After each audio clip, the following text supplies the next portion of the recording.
So I've been using the Panasonic GH5 for over a year now, and I wanted to give my impressions on it after a year of use, and also why I think it's still a fantastic camera to buy going into 2020.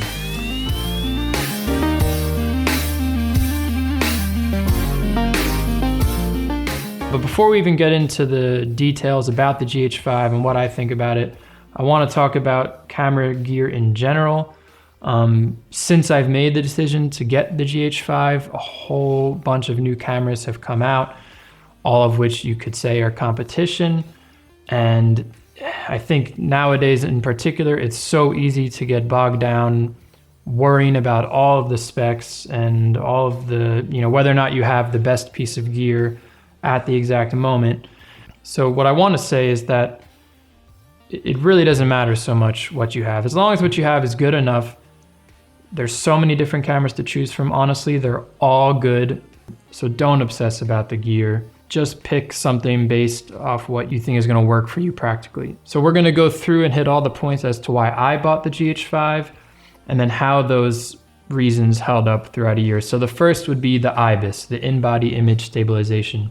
This is one of the main reasons I bought the GH5. The IBIS seemed like it was super good, and I love staying light and handheld. So the IBIS on the GH5 is indeed fantastic. It's probably the best on the market right now from my understanding. It allows me to get these very nice cinematic, airy, moving shots that feel like they're on a gimbal, but we're just handheld, and it's great. It's almost like you have a slider, right with you at all times. The IS lock is a really awesome feature as well. You can be handheld, even pretty punched in, and it'll lock in like it's on a tripod. And that works surprisingly well.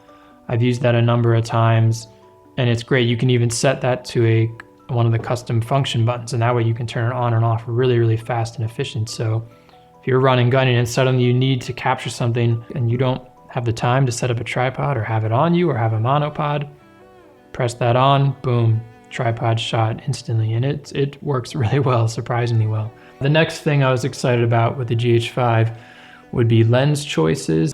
I use a Voigtlander 17.5, which is on the camera right now. I use a 42.5 from Voigtlander.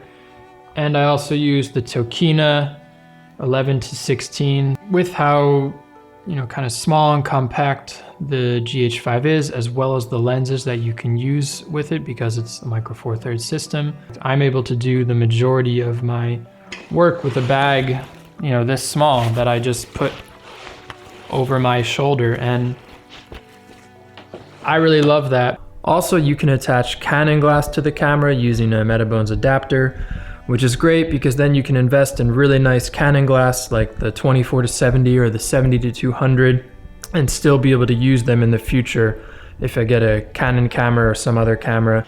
The next biggest selling point for the GH5, and still to this day one of the best things it has, is 4K at 60 frames per second.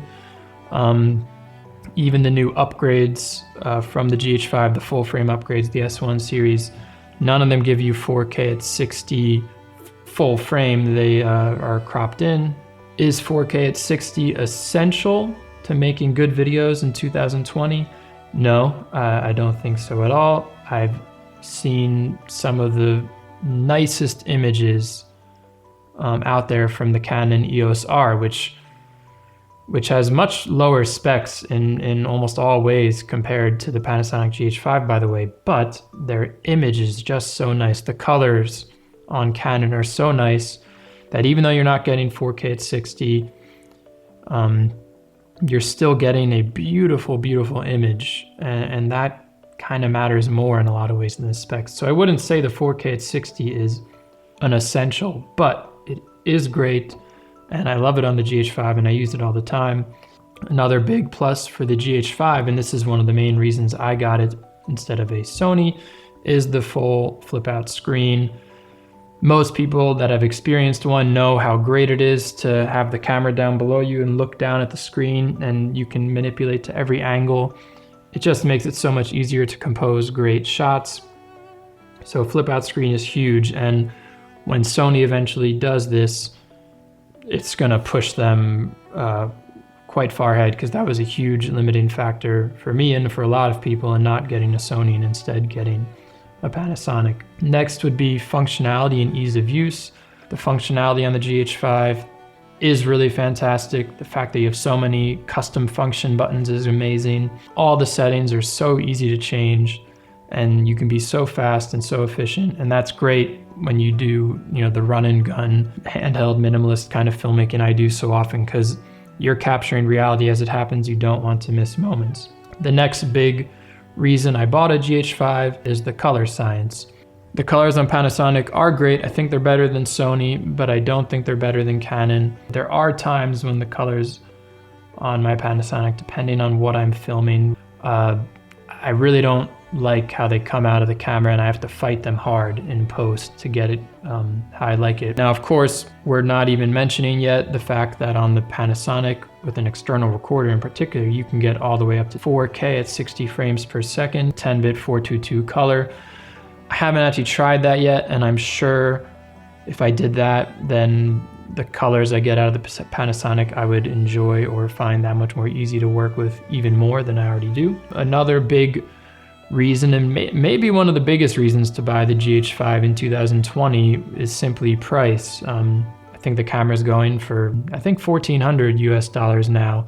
Compare that to the Panasonic S1s and various high-end Canon cameras. Those cameras are way, way more expensive than the GH5. The Sony A7, all of them more expensive than the GH5 as well. So when you consider that, the amount of specs and the quality you get in the GH5 to the price, it makes it so that the GH5 is still hands down one of the best choices of a camera to buy in 2020. Another big plus of the GH5, I would say, would just be how much potential the camera has to be pushed into higher and higher kind of professional realms. And what I mean by that is by using external recorders and monitors, and by attaching a cage and a rig to the camera, you can make this little mirrorless micro Four Thirds camera into quite a professional powerhouse of a video camera. I love knowing that my camera is great as a really small, handheld run and gun type of camera. And I also know that it can be really great as a more beefy professional camera. I think the GH5 is an incredible camera. I really love it. I'm very happy with my choice in buying it. After a year of use, I've verified all my assumptions about it. It's really a powerhouse of a video camera. And I think in 2020, it is still a great camera to buy. It hasn't just been blasted out of the water by any of the new cameras, so don't worry about that. Don't think that now that Panasonic has full frame cameras that it means the GH5 is obsolete. It's not.